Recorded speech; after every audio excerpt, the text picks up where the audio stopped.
சொல்லவே தேவையில்லை. ஏன்னா ஜீவசேவை சிவசேவை கிட்டத்தட்ட தமிழகத்துல எல்லாருக்கும் தெரியும் அப்படின்னா அந்த விதை ஒன்று போடணும். அந்த விதை போட்டது தேனாம்பேட்டை கார்த்திகேயன். அந்த விதை தான் இப்ப மரமா மாறுது. அந்த மரத்துல இருந்து நிறைய பேருக்கு நிழல் வருது, பழம், அந்த மாதிரி காய் எல்லாமே சாப்பிடுவாங்க. அதுக்கு எல்லாமே தேனாம்பேட்டை கார்த்திகேயா தான் ஃபர்ஸ்ட். அப்பதி சாமிகள் சொல்ல தேவையில்லை, நான் அப்படியே சொல்லுவேன். அப்பதி சாமிகள் வள்ளலார் திருமணம் என்னோட தாய் வீடு மாதிரின்னு சொல்லுவேன். ஏன்னா ஐயாவுக்கு நான் அப்போ விருது வந்தப்போ கூட எனக்கு அந்த உணர்வுகள் இருந்தது. அப்புறமா இப்போ 2 விருது வாங்கினேன், அப்பயும் அதே மாதிரி உணர்வு இருக்கு. ஐயா சொன்ன மாதிரி ஐயா பிறக்கிறப்போ மரம் வந்து திருவண்ணாமலையில பகவான் ரமண மகர்ஷி அவர் வீட்டில இருந்து திருவண்ணாமலைக்கு என்ட்ராகிறப்போ கூட மரம் வந்தது. அருணாச்சலம் அண்ணாமலையாரும் பகவான் ரமண மகர்ஷியும் ஒரே தராசுல வச்சா ஈவனா இருக்கும். பகவான் ரமண மகர்ஷி என்ட்ராகிறப்போ திருவண்ணாமலையில 4 யுகம் பார்த்தது அண்ணாமலையார் கோவில். அந்த மாதிரி ஐயா என்ட்ராகிறப்போ மழை வந்தது.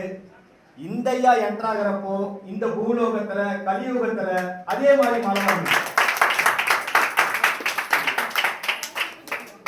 அன்னதானம் செய்யறது ஐயா ஒரு 2 நிமிஷம் வினாடிக்கு தான் சொன்னீங்க.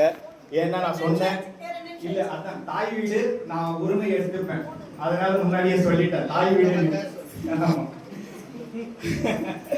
அன்னதானம் பத்தி ஐயா பேசினாரு. நம்ம அன்னதானம் பண்றது ஒரு சின்ன கதை. ஒரு ராஜா இறந்துட்டாரு. அவர் வந்து நிறைய தானம் பண்ணிட்டாரு. அந்த மண்ணு தானம், கோதானம் எல்லாம் தானம் பண்ணியிருக்காரு. அவர் இறந்து கைலாயத்துக்கு வந்துட்டாரு. கைலாயத்துக்கு வரப்போ அந்த தீர்த்தம் கொடுப்பாங்க.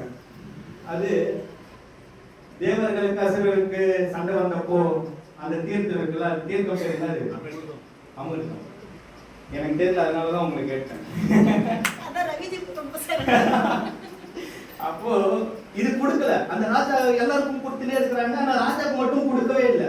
ராஜா போய் கேட்கிறாரு, என்னப்பா நான் எவ்வளவு தானம் பண்ணிருக்கிறேன், நான் ராஜா ஆயிடுச்சே, நான் எவ்வளவு தானம் பண்ணிருக்கிறேன், ஆனா எனக்கு மட்டும் இந்த அமிர்தமே கொடுக்கலையே, ஏன் எனக்கு கொடுக்கல அப்படின்னா. அப்புறமா சித்திரகுப்தர் பார்த்தாரு, டக்கு டக்குன்னு எல்லாம் புக் எடுத்தாரு, எடுத்து பார்த்துட்டே இருந்தாரு. அப்பா நீ எல்லாமே பண்ணிட்டப்பா, ஆனா அன்னதானம் பண்ணலையேப்பா, நீ அன்னதானம் பண்ணிருந்தா இந்த தேவாமிர்தம் கிடைச்சிருக்குமே அப்படின்னு சொன்னாரு.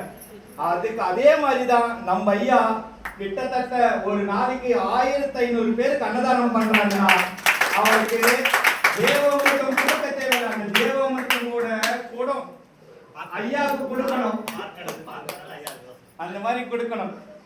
அப்புறமா ரவிஜய பத்தி சொல்ல தேவையில்லை, இப்பயே பின்னாலே இருக்காரு. நம்ம சேவா சங்கத்துக்கும் எப்பவுமே பின்னாலே தான் இருக்காரு. அதனால வாய்ப்பு கொடுத்ததுக்கு ரொம்ப நன்றி. சிவாய நன்றி.